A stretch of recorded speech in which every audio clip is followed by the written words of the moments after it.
It's not just inflation that's challenging President Biden before the midterms. There's another potential headwind. New polling suggests that black voters may be souring on Democrats. CNN's senior data reporter, Harry Enton, is here.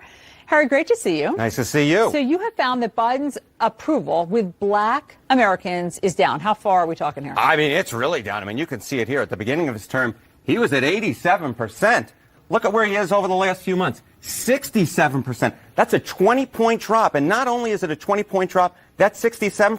Barack Obama, the last Democratic president, never dropped below 75% in any Gallup poll. So this is lower than Barack Obama ever was. Do you know what's driving this? What's behind it? Well, there are a number of things that are behind it, but, you know, one of the things that I think is so important as we look towards the midterm elections, right? If you look at younger voters, you don't really see that there was much of a change with them in terms of their generic ballot or how they would vote for Congress, even though they had soured on Biden. But look here, the choice for the House of Representatives among black voters. In the 2020 election, Democrats won them by 77 points. Look at the recent average of polling. They're only winning them, get this, by 62 points. Now, I want to put this in a historical comparison for you, and this really gets at how low that 62-point margin is.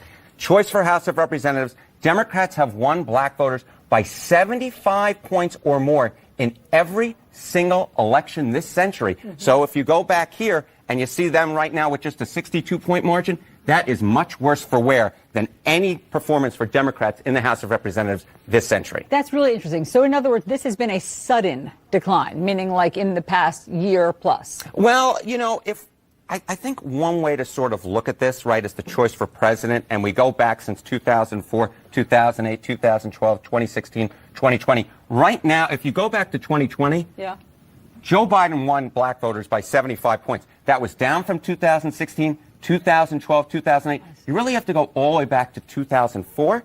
Now, you were asking before, why? What is driving this erosion? And this, I think, will give you the clue. It's black conservative voters. Black conservatives, look at that. 2016, Dems won them by 58 points. Hillary Clinton, look at that. Just a 20-point margin for Joe Biden. All others, moderates and liberals, that 87-point margin held. It's black conservatives that are driving this. Really helpful, Harry. Great to see you. Nice to see you. Thanks so much.